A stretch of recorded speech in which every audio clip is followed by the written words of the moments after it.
I'm Thomas Pscher from Germany, and this is my partner. Hi, I'm John Nielsen from Denmark. And we did win in Monza, and we hope to win here in Spain again, from sunny Spain again. And I hope you join us here in Eurosport for this weekend. Well, the former Spanish Grand Prix circuit of Jarama hosts the fourth round of the Karcher Endurance GT Championship in the 30-degree heat of a Madrid spring. A record 38 cars headed by McLaren, Ferrari and Porsche line up to do battle on this 3.8-kilometer roller coaster, a 4-hour race in which both heat and a punishing track are going to play major roles. Well, McLaren's won the first 3 races, 2 to Gulf and 1 to West. But Gulf is already 1 car down after Lindsay Owen-Jones rolled his in practice. The opposition is growing stronger though by the race. 2 new McLarens and a new factory Ferrari adding to the BPR series at Jarama. The second division GT2 category fought out just as viciously. It's a far cry from 1989 when Group C cars were here for the last time. Or is it? Jesus Pereira, winner at Jarama and Suzuki last year, Valabra Porsche, and still the only Spaniard to have won a World Championship race, explain the difference between yesterday's Porsche 962 and today's McLaren.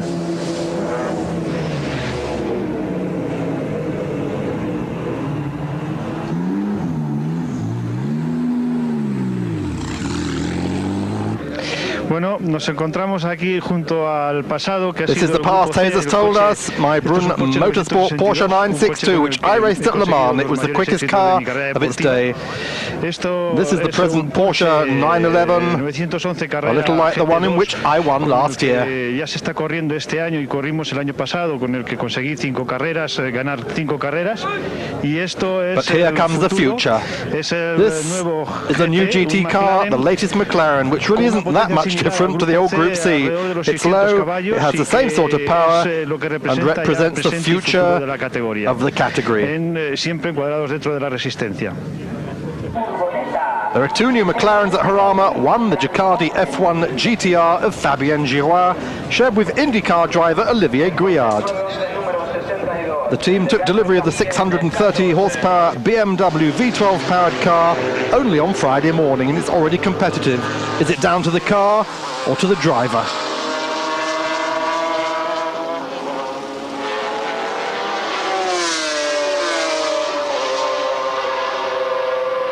C'est plus la voiture que le pilote. Well, it's more the car than the driver, because this driver hasn't raced for 5 months, Gouillard told us. And I've not seen this circuit for 7 or 8 years. So it's definitely the performance of the car for which we have to thank McLaren. We received the car only on Friday. We had some small technical problems, but each time we drive it, it gets better and better. For team owner Giroir, it was a big step bringing Ducati and McLaren together. Yeah, he said McLaren made a big effort and got the car ready for us, so we could be here today. The car was already a little late and the team worked on it very hard. And with Olivier, we're trying to be as quick as possible. Yesterday, Friday, we ran only 30 laps to bed the car in. Today, we're immediately quick, so we're hopeful of a good result. Well, the other GTR is for the new Mach 1 team with Eurosport and Harrods backing. The car's owned by Moody Fayed of the Harrods family, and like the Monza-winning West McLaren is run by Britain's Dave Price Racing. Drivers are Andy Wallace, one of the few drivers to have won Le Mans, Daytona and Sebring, and Justin Bell, son of 5 times Le Mans winner Derek. It too is quick out of the box.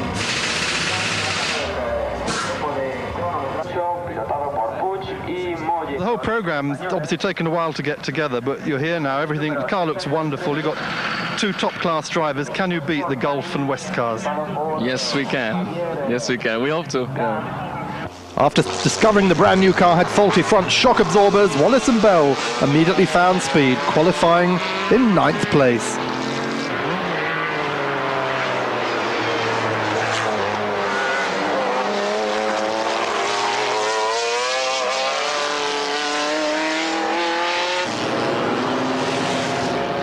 After qualifying, we talked to Justin Bell about his new car.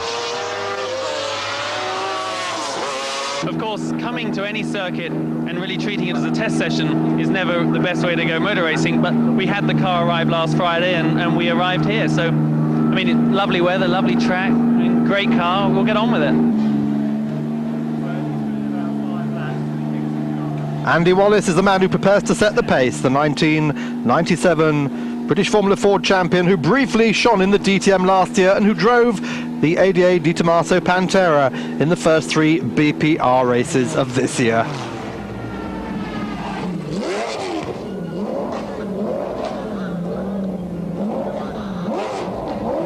Well, as he joins the circuit, he's followed by the brand new Ferrari Club Italia F40 GTE of another Englishman, Gary Ailes. Ailes is sharing the car with Massimo Monti and Fabio Mancini. This is the sister GT Evoluzione to the Monza pole-winning car of Anders Olafsson. It's also quick from the start, with 700 horsepower on tap. Well, the car was personally ordered by Ferrari chief Luca de Montemizzolo to beat McLaren. It was stunning at Monza, setting pole and leading the race for 3 hours. For Ailes, it's the biggest break of his career after 3 years of Peugeot in Italian touring cars.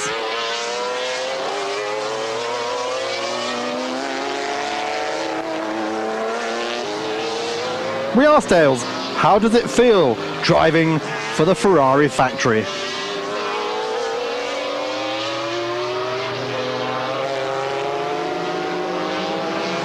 I can't quite believe it myself, to be honest. I think it actually sunk home when they sent me the red overalls, you know.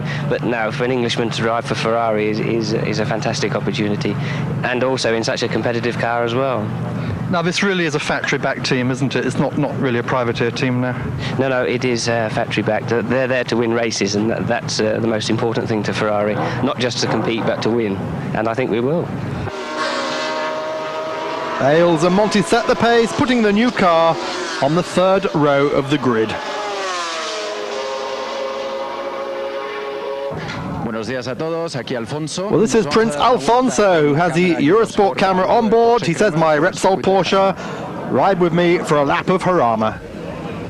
As always, we take a look at the circuit of the day through the eyes of one of the drivers of the day. Well, Alfonso tells us, well, we're out of the pits, we're on the straight. This is the fastest part of the circuit. Here we reach very high speeds, almost 300 kilometers an hour. Then we're braking hard for Curva Fangio.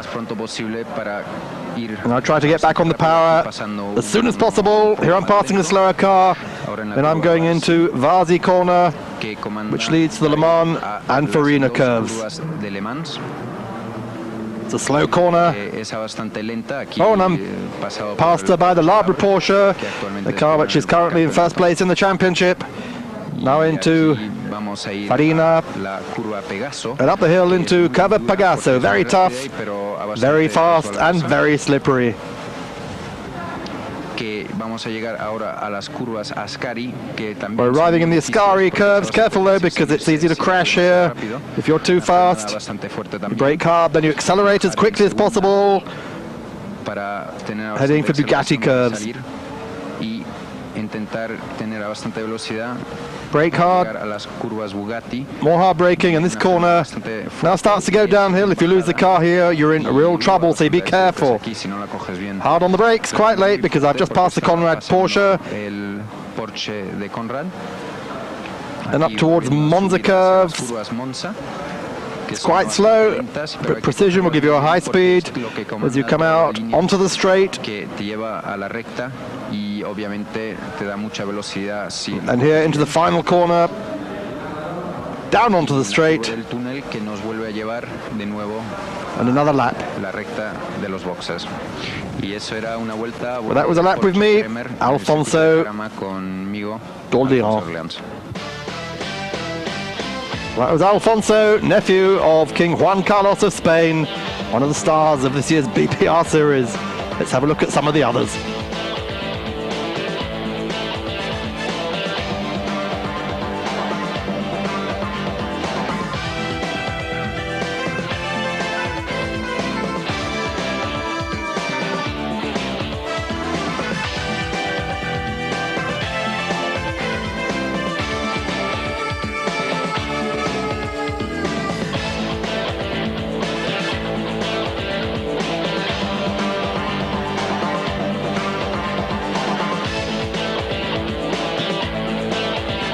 Well, the top 6 after qualifying are the Ferrari Club Italia car of Ailes, Monty Mancini, and the number 8 West McLaren of John Nielsen, Thomas Bischer, winners at Monza. In 4th place, the number 40 Pilote Ferrari of Michel and Alain Ferté with Olivier Thévenin. Ducati McLaren first time out, 3rd fastest for Joao and Guiard. What a fine performance. And the Gulf McLaren of twice winners, Maurizio Sala and Ray Bellum. And on pole, the number 60 Ferrari F40 GT of Olofsson and Delanocci once again.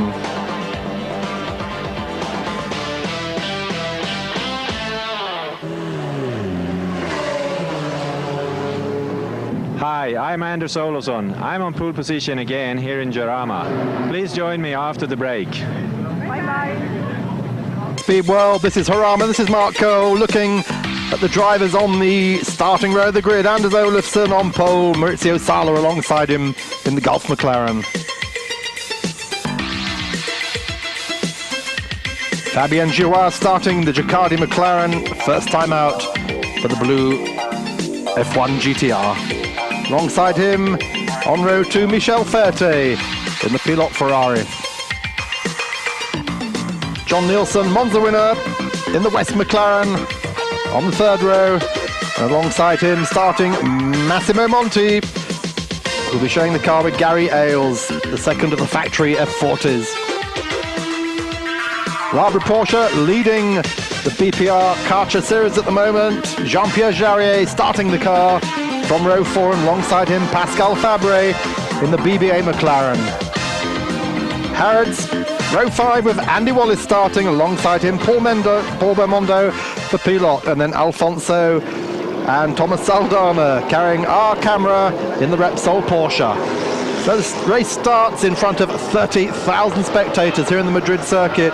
32-degree heat on this Sunday afternoon, and 4 hours ahead of them on the circuit designed by John Hugenholtz, the Dutchman who's also responsible for Zandvoort and Suzuka, who died only 2 weeks ago. Here's the race, and Sala jumps to start. For that, he'll get a 10-second penalty, and we go in car with Thomas Saldana in the Eurosport Repsol Porsche. Sala heads the field into the first corner from Olofsson, Ferté, Joao, Monti and Wallach. Jarier rather on the first lap of the 3.85 kilometre Madrid Grand Prix circuit. In car with Saldana, already up into 10th place.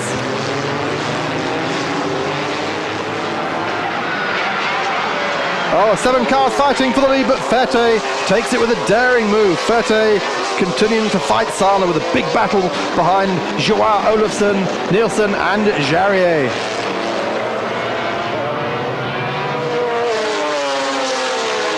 A huge crowd here around this hilly circuit, right on the site of the Jarama River, one of the biggest battles of the Spanish Civil War. This is a different battle today. Saldana fighting out with Ferdinand de Lesseps for the G2 honours, and also Enzo Calderari and Lilian Briner as they string out on this first lap around Jarama.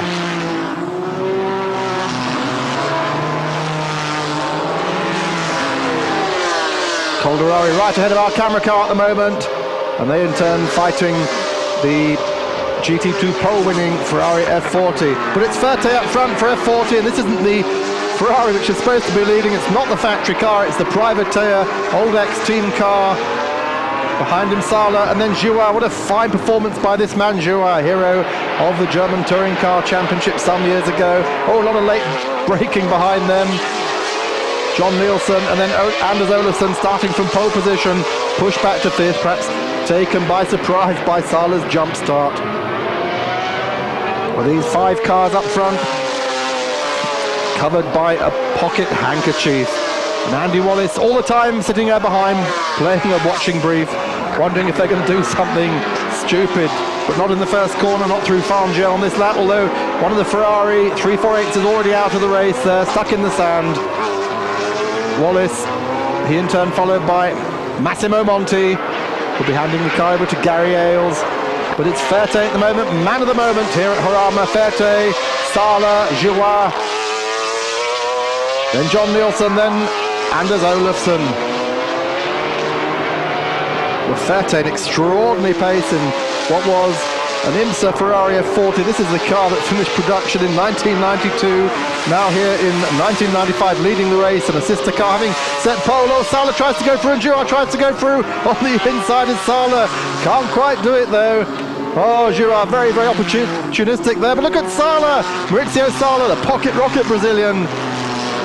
Gets the power on, 630 horsepower in this McLaren, and leads the field past the start-finish line, but there's nothing in it. There can't be any air for the cars following. 5 cars all together, braking hard from 300 kilometers an hour, 350 kilometers maybe for the McLarens. Brave marshals there running clear as this lead battle continues. Yellow flags really not noticed by these top guys at the moment as they fling these cars around Jarama here. Well, this is great, great racing, reminiscent of the Group C racing we used to see here. And of course, last year, this is one of the great races of the first year of the BPR series when Jesus Perez, we heard, won here for Labre Porsche together with Bob Wallach and Jean-Pierre Jarier. Well, passing back markers already, and it's only lap 6. This is how quick these cars are up front. Olofsson now coming under pressure from Girard, who is changing places everywhere. Ferte retakes the lead, as you've seen. Nielsen out fumbles Girard to take third, and then Olofsson pushed back into fifth, but Olofsson comes back again, takes that fourth back from Girard, and still Andy Wallace there in the Harrods car, just waiting to take his chance. The Mach 1 Racing Dave Price run. Yellow and green, Knightsbridge store-backed McLaren, one of the finest looking of all the cars here. Well, the Harrods car, though, is under pressure from Jarier. Oh, Jarier goes through in the Porsche.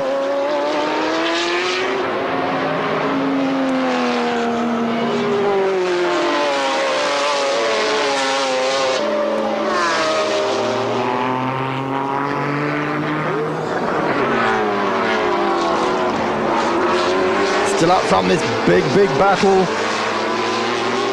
Olofsson just trying to get that power down to move up through the order.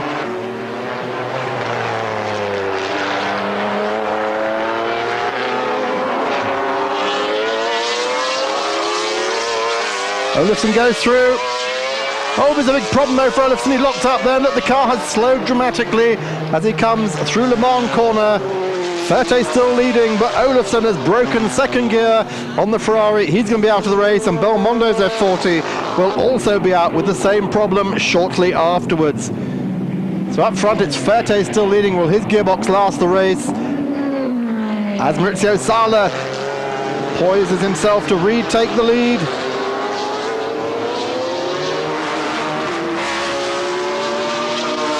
And through goes the Brazilian. Can he hold it? Yes, he takes. Oh, it's an opportunistic maneuver.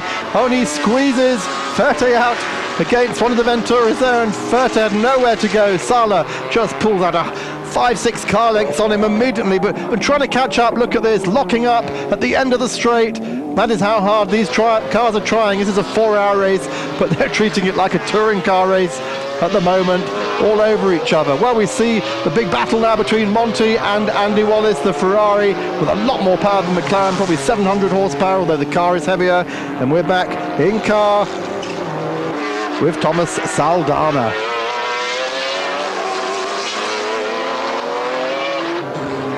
Well, Monty attacking Wallace, and he eventually is going to pass for 6th position in this race.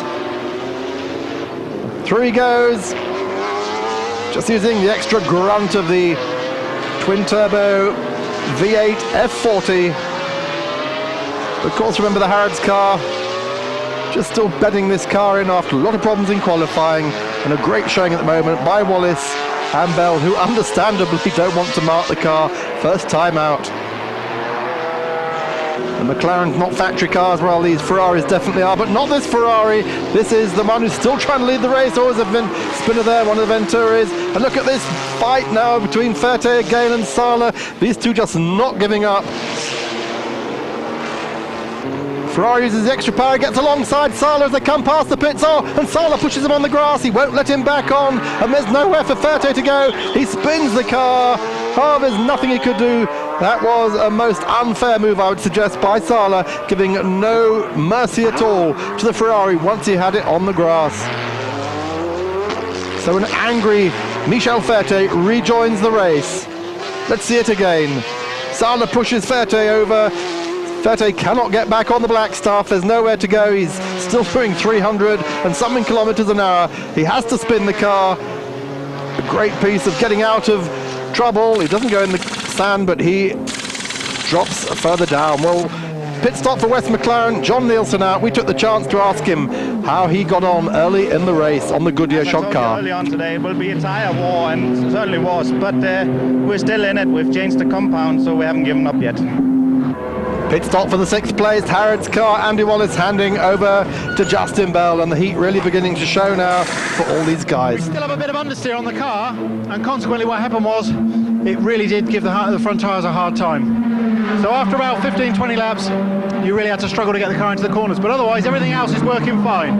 Well, the pit stop watched by the Fayeds, father and son. After the first round of stops, Fabien Girouard and then Olivier Griard take the race lead after a quick pit stop, with Wes McLaren in 2nd place. The first race, of course, for the Gicardi car. Well, in comes Gicardi for one of its pit stops, but eventually it lost its brakes and it dropped down the order to 5th, leaving Gulf McLaren, Wes McLaren and Labre Porsche to pick up the first 3 places. Well, Labre Porsche, 2nd 3 times this year, briefly takes the lead. But then it too makes a pit stop, and that stop will drop it behind Gulf McLaren.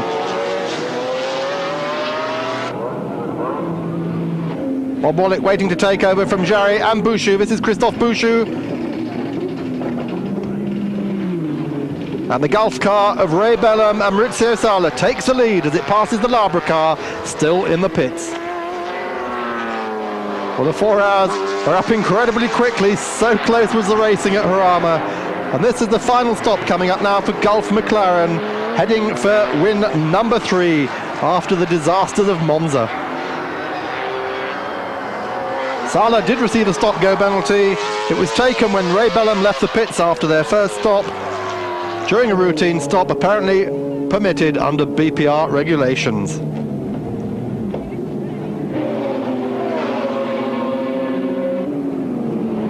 Well, as they'll sort themselves out and rejoin, Nielsen now has his sights on Wallach, who's in 2nd place at the moment. And there really is no competition. Wallach running with only 480 horsepower against the 630 horsepower of the McLaren. Running in GT1 also because he has wider wheels on the Porsche. He makes a bid to get back. You can see the handling of this Porsche, incredibly good compared even with the McLaren, but this is Gerard Barkel, a debacle indeed as his Venturi catches fire. And 4th, still on the same lap as the podium finishers, is the Harrods McLaren of Wallace and Justin Bell, first time out. It's fought out a long battle throughout the race with Labre Porsche, both Wallace and Bell up against Bouchou, and they lost out only because of fading brakes towards the end of the race.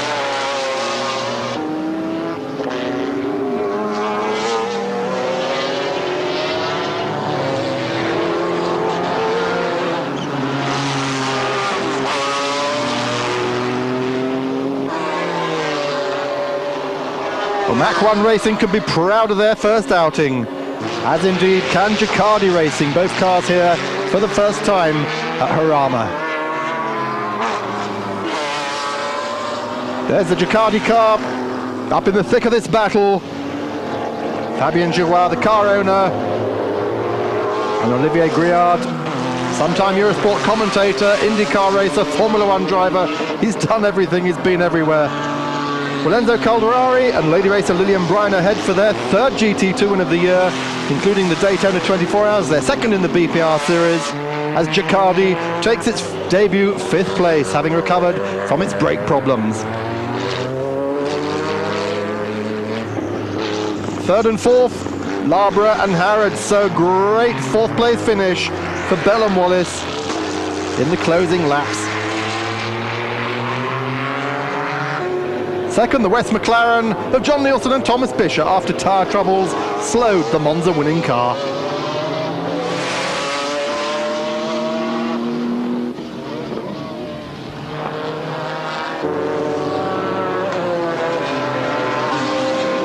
And Bellum and Sala take their 3rd win in the 4 races, despite that 10-second start penalty making up for the disastrous Monza for the Gulf team, where neither car finished. The checkered flag is out.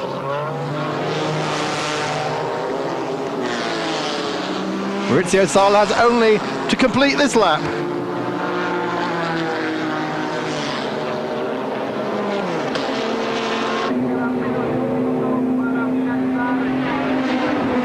And it's win number 3 for Gulf, win number 4 for McLaren. So pleased, it's better than the first win, because halfway through the race we took a gamble on tyres, which failed, and the luck shone on the brave today. I'm really delighted. Maurizio drove a fantastic first stint, which put us in a good position, and they are getting more and more difficult. There are too many McLarens out there. Well, the results just coming up with the points in the series. Jarier, Wolik and Bouchou leading 92 to Bellum and Salas 91, Nielsen and Bishop's 84, and Calderari and Briner GT2 fourth overall with 65 points. Next race, Nürburgring. This coming weekend, Eurosport will be there. You told us at the beginning of the program you're out for another win. Almost made it. Well, we don't know yet, because you see, Bellum Sala had a stop and go penalty, and I didn't see them coming in, so I don't know what happened. They stopped. They were given it during their pit stop. That's a very kind attitude. That's not according to